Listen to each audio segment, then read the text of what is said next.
किसका सौतेला बच्चा भी होए ना, कभी भी माँ कभी भी उसके साथ भी वो कर नहीं सकेगी, कितनी भी हो। कभी बोलेंगे ठीक है थोड़ा तो दे दें, और बाप तो नहीं कर सकेगा, क्योंकि बाप तो एक ही होता है, सौतेला नहीं होता है।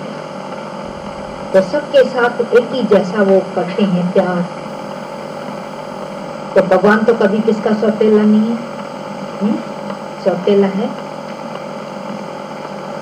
जो किसके साथ बहुत अच्छा करे, किसके साथ वो बुरा करे।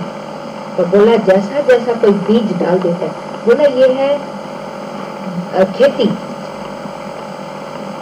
खेती में हमने जैसा बीज डाला, कर्म खेती है ना, जैसा हमने बीज डाला, अच्छा या बुरा, आज मिले या कल मिले या परसों मिले या 10 साल के बाद मिले, ऐसा भी है कभी कभी 50 साल के बाद भी जाकर मिलता है वो बीज का फल। बोलते हैं ना अखरोट जो वो डालते हैं बीज, वो 25 साल के बाद निकलता है। माना आदमी तो दुनिया से चले जाते हैं, उसके पर पोते पोते जाकर खाते हैं। तो बोला हमने संकल्प का बीज तो डाल दिया, संकल्प या विकल्प जो भी हो वो डाला, बेसमझी में डाल दिया, और जब उसकी रिजल्ट निकलती है रोते रहते भाई ऐसा तो मैंने नहीं चाहा था, मेरी मर्जी ऐसी तो नहीं थी, उसकी सजा ऐसे क्यों मिली। तभी भीष्म पितामह जब तीरों के सेजा पर था, उसके अंदर में भी एक सेकंड के लिए ख्याल आ गया, मैंने आज तक अभी मेरे को जितना याद है, इस जन्म में मैंने आज तक कभी कोई बुरा काम नहीं किया, यहाँ तक कि मेरे को कहा गया कि इस गद्दी पर बैठो, कभी मैंने वो अपनी गद्दी भी छोड़ दी। इतने तक अंदर में मेरे को याद है कि मैंने आज तक कोई भी बुरा कर्म नहीं किया है, तो ये मेरे को सजा क्यों मिली है, तीरों की सजा पर मेरे को क्यों लिटाया गया। तो निराकार से एक आवाज आया, देख तुम पीछे जन्मों में जाओ, तुमने कुछ न कुछ किया है। वो जाता गया जाता गया जाता गया, 50 या 60 वो जन्म तक पीछे चला गया। तब उसके अंदर में एक आया ख्याल, एक जन्म में मैंने एक ऐसा बड़ा कर्म किया था, वो छोटे छोटे होते हैं तितलियां या ये, उनको मैंने सुइयां चुभई, तभी मैंने सुइयां चुभई। जितनी तितलियों को मैंने सुइयां चुभाई थी, वो अभी उतने मेरे को तीर, उतने तीरों पर मेरे को सोना।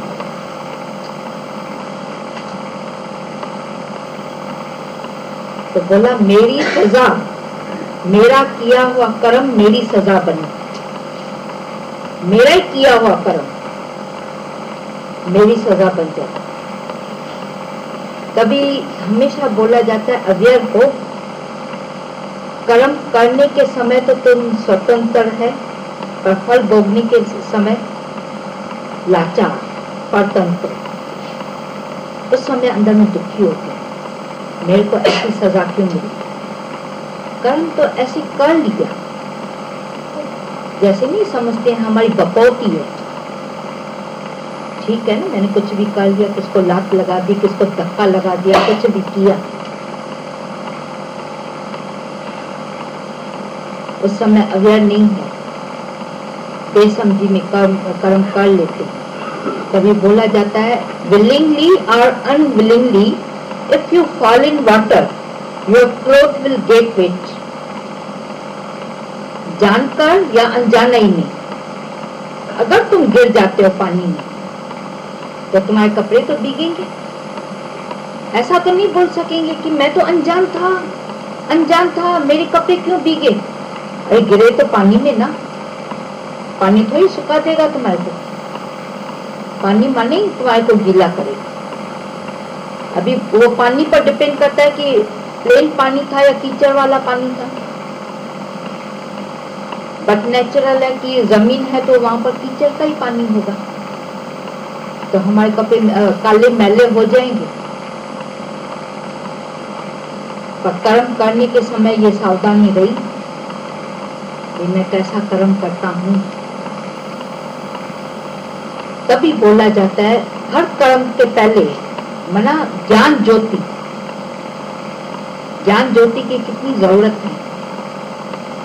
जैसे घर कोई बनता है, आप लोग देखते हैं घर बनने के पहले फिटिंग चालू हो जाती है, इलेक्ट्रिक वायर्स ये वो सब फिटिंग चालू हो जाती है। और स्टार्टिंग में ही जैसे डोर खोलते हैं, दरवाजा खुला तो पहला हाथ जाता है स्विच पर, बटन ऑन करें तो घर में रोशनी तो होए। इसी तरह से हम इस घर में, ये शरीर रूपी घर आए तो सही, इसमें हमारे को जन्म तो मिला, साथ में ये हमने मांगा कि इसमें हमारे को रोशनी हमेशा होनी चाहिए। ऐसा गुरु का संग कर लें जो कभी भी अंधेरा आई नहीं। बोला खाली एक दिन अंधेरा होता है, बत्तियां चली जाती है, वही फर्नीचर तो अपनी अपनी जगह पर पड़ा है, वही फर्नीचर हमारे को कितना इरिटेट करता है। कहाँ से कुर्सी लगेगी, कहाँ से टेबल लगेगा, कहाँ से क्या लगेगा, फिर धक्का देते रहते हैं, उससे दुखी होते रहते हैं, उनको गालियां देते रहते हैं। ये कुर्सी भी आकर मेरे को लगी, टेबल भी आकर मेरे को लगा। हम लोगों के पास शरणागति में एक लेडी आई थी दूसरे शहर से। अभी हर मनुष्य का अपना अपना उठना बैठना, और उसका जो था रजोगुण सुबह फट फट फट फट चलती थी, ऐसे जैसे नहीं, एक तो ठपक ठपक करके चलती थी, और दूसरा जो उसके चलने का जो तरीका था, टेबल से लगेगी, कुर्सी से लगेगी, सोफा से लगेगी, ऐसे ऐसे को नहीं दुखी होकर, ये सोफा भी मेरे को लगता है, कुर्सी भी मेरे को लगती है, और बड़बड़ करती जाती। एक दिन दादा भगवान का ध्यान गया, ये बड़बड़ाती क्या रहती है, बड़े दादा का ध्यान गया, भाई मुंह में बड़बड़ क्या कर रही है। बोला, उसको बुलाया, उसे उसके नाम से, फलानी, तो ये मुंह में क्या बड़बड़ कर रही है, क्या मंत्र कोई पढ़ रही है क्या। हंसी, उसको अपने ऊपर ही हंसी आ गई। न दादा ऐसी बात नहीं है। मैं सोच रही थी कि टेबल कुर्सी मेरे को क्यों आकर लगा, वो अंदर में मेरे को जैसे नहीं गुस्सा आ रहा था, अपने ऊपर खार खा रही थी। बोला देखो, कुर्सी टेबल अपनी अपनी जगह पर पड़े हैं, तू जाकर लगी या वो आकर लगे। बात तो सच्ची है, आपने पत्ते की बात कही, गई तो मैं, तभी तो मेरे को लगे, वो तो बेचारे अपनी अपनी जगह पर पड़े हैं, मैं ही जाकर टकराती हूँ, फिर दुखी भी होती हूँ। बोला अपने रजोगुण को जानो, तुम्हारे अंदर जो रजोगुण है वो तुम्हारे को फटका के पूरा कर दे। तो जितना जितना हमारा रजोगुण शांत होता जाता है, बोला ज्ञान की धरती एक ऐसी पवित्र धरती है जहाँ पर आकर हमारे जैसे भी हो तमोगुण रजोगुण वो सतोगुण में परिवर्तित हो जाते हैं, बिल्कुल चेंज हो जाते हैं। हम लोग शायद आप लोगों को लास्ट टाइम बताया था, एक लड़की थी दूसरे शहर में रहती, पूरा उसका दिमाग जो था ना कम, यहाँ तक कि उसके पेरेंट्स ने उसको शाप भी लगवाए थे, तभी भी उसके अंदर में शांति नहीं आती थी। ऐसे जो उसके अंदर में एक पता नहीं कौन सी आग थी, रात को भी दरवाजे खोल के, आधी रात को 2 बजे 3 बजे दरवाजा खोल के बाहर निकल जाती। अरे गेट पर वो वॉचमैन बैठे हैं, वॉचमैन को भी नहीं लगा के, वो जो होते हैं ना दीवार को भी लांग के वो चली जाती। 1-2 घंटा घूमते फिर आकर बैठ। जब दादा भगवान के पास आई, उसके कोई लेकर आए थे उसको, वहां पर भी ऐसे करे, अभी बैठी थी वहां पे, जंप लगाए यहाँ पर, यहाँ से जंप लगाए वहां पर, वहां से जंप लगाए वहां पर। दादा भगवान ने उसको बोला, अरे तू शांत करके बैठ, दूसरे किसी का भी क्यों आराम फिटा रही है। तू वो सता क्यों रही है? अच्छा बोला तेरे को क्या आता है बताओ तो सही। बोला मेरे को साइकिल इतनी अच्छी चलानी आती है क्या? बहुत फास्ट चलाती हूँ साइकिल। और साइकिल वाकई में वो इतनी फास्ट चलाती थी, जो रास्ते में जो भी आए ना वो अपने आप ही साइड में हो जाए, बीच में आते ही नहीं। वो समझ जाते थे फलानी आ रही है दूर से, हमारा एक्सीडेंट करके चली जाएगी, वो बाजू हो जाते थे। बोला अच्छा तेरे को साइकिल आती चलाने, मेरे लिए सोडा लेके आ। उसको काम पर लगा देते थे। भाई जैसे भी काम में बिजी रहेगी तो लोगों को सताएगी तो नहीं। इतने प्रेमी आए हैं, कितना अपना समय निकाल के आकर बैठे हैं, वो अपना समय तो एक के वजह से वो व्यर्थ तो न जाए। तो कोई न कोई उसको काम दे देते थे, जाकर ये लेके आओ, ऐसे करो। फिर आकर बैठती थी, 4 जनों को धक्का देके आकर बैठे, जो उसकी आदत। एक दिन दादा भगवान ने उसको बोला जाओ तेरे को ज्ञान नहीं लगेगा, ऐसा करके उसको ऐसे किया।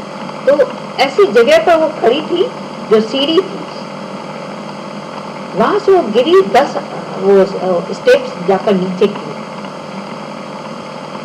10 स्टेप नीचे तो गिरी तो उसका दिमाग ठिकाने हो गया। देखो हर हरकत में बरकत कैसे हो जाती है।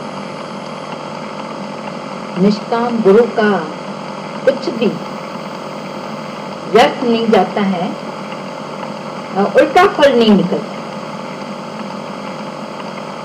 2-3 दिन के बाद उसका जैसे वो धक्का भी ठीक हो गया जो लगा था सर पे। दादा दादी इतना बड़ा वो ट्रे लेकर आए थे, उसमें फल फ्रूट मिठाई ये सब लेकर आए। दादा दादा आपने मेरी बेटी को ठीक किया। मैंने क्या किया? मैंने तो कुछ नहीं किया। बोला उसका दिमाग ठीक हो गया बिल्कुल।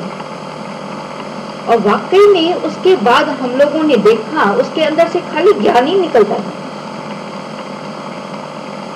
उस शहर में जो जो संत आते थे उनको जाकर पकड़ के बोलती थी तेरे को ज्ञान आता ही नहीं है, बोलनी चलो मेरे दादा भगवान के पास, वो देखो कितना राइट ज्ञान बताते हैं, न किससे पाई लेते हैं न पैसा लेते हैं। तुम लोग तो सारा टाइम खाली झोली लेकर खड़े हो पैसा लेने के लिए। सीधा उनको बोल के आती थी। वो बड़े बड़े संत आकर उसको पांव पड़ते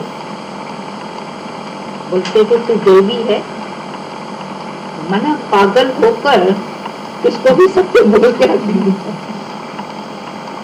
एक दिन सत्संग में उसने इतनी शरारत की थी, दादा भगवान ने क्या किया, वहां पर वो बालकनी थी, बालकनी में वो लगा दिया था दरवाजा, कुंडा लगा दिया। बोला इसको कोई भी खोले नहीं जब तक कि उसका रजोगुण शांत नहीं हुआ है, मना वो अंदर से सुधरी नहीं है, न उसको कोई पानी देगा न खाना देगा। वो जब तक माफी न मांगेगी इसके बाद मैं नहीं करूंगी कोई भी शरारत, तब तक उसको अंदर आनी नहीं। और देखते थे धीरे धीरे धीरे धीरे करके। बोला सत्संग की धरती इतनी पवित्र धरती है जहाँ पर बैठते बैठते बैठते सब सुधरती है। कैसे भी कैसे हो, रेजन हो, क्या भी हो। हम लोग देखते थे एक बॉम्बे में आता था, अपनी वाइफ को जो धक्का देता था ऐसे, बच्चों को जो फेंकता था जैसे नहीं बाल को फेंके, बच्चों को ऐसा फेंकता, ऐसी उसकी आदत है। एक सेकंड भी दरवाजे में देर क्यों लगी खोलने में, इतनी तक। जब उसको ज्ञान मिला स्त्रियों की तरह रोने लगा, ऐसे ऐसे जार जार जार जार रोने लगे। भाई मैंने इतने पाप किए हैं, शायद इस जन्म में मेरे को माफी दे। दादा भगवान ने बोला तू पूरी मना सच्ची दिल से पश्चाताप कर रहा है तो तेरे को माफी मिलेगी। सिन नो मोर। इसके बाद तेरे से कभी भी कोई बुरा कर्म न हो तो तेरे को माफी मिल सकती है। ऐसा नहीं कि हाँ तुमने आज तो वो पश्चाताप किया, यहाँ से जाकर फिर से वो काम करो, वो नहीं। तो बोला जैसी अंदर से पूरी दिल से माफी मांग लेती, अपने कर्मों का प्रायश्चित कर लेती, तो हमारे से फिर पाप होगा, कर्म फिर बनेगी। क्योंकि इतनी सुजागी आ जाती है, इतनी अवेयरनेस आ जाती है, जो कर्म करने से पहले, स्टेप उठाने से पहले जैसे एक ज्ञान रोशनी हमारे सामने आकर खड़ी हो जाते हैं। तो कर्म क्यों करें, किसके साथ करें, मैं दूसरा देखते हैं, तभी हमारे से कर्म होता है कि अदर इज हेल, दूसरा देखने नर्क का द्वार है, वहाँ पर कर्म बनते रहते हैं। अपना आप देखो, प्रेम की नजर हमेशा हम बोलते थे, भाई दादा भगवान ने बोला था हर एक अपने उसमें पॉकेट में भी इतना छोटा आईना रखे, मिरर रखे और देखे कि मैं ही तो हूँ, मैं ही तो हूँ। और जहाँ पर नजर बढ़ के देखो, और फिर अचानक अंदर में एक ख्याल आ गया कि हर एक की आंखों में भगवान ने देखो मिरर फिट कर दिया। छोटेपन में हम लोग एक दूसरे को बोलते थे तू मेरी आंखों में देख, मैं ही तो हूँ, देखो तो सही तेरी आंखों में मैं ही हूँ। उसको बोलते थे तुम मेरी आंखों में देख, तू ही है ना, अपनी शक्ल दिखाई देगी, अपना फेस दिखाई देगा। तो ऐसे करके देखते हैं कि मैं ही तो हूँ, मैं ही तो हूँ। तो किससे हमारा राग द्वेष या कोई कर्म बनते रहेंगे, या कोई असर हम किसके लिए खड्डा खोदेंगे, बोलते हैं ना खड्डा खोदें दूसरे के लिए गिरेंगे हम, उसी रास्तों से तो हमारे को भी जाने का है, गुजरने का है। अचानक अंधेरा हो जाता है, खड्डा तो हमने दूसरे के लिए खोदा था, वो आकर गिरे, अंधेरे की वजह से मैं ही उसमें जाकर गिरा। तो बोला सावधान, जितनी सावधानी। वो हम लोग जाते हैं दिल्ली स्टेशन पर, मोड़ मोड़ पर लिखा होता है सावधानी हटी दुर्घटना घटी। थोड़ी सावधानी हटती है, दुर्घटना घटती है, एक्सीडेंट। अभी नो असावधान नहीं, तो सावधान हमेशा।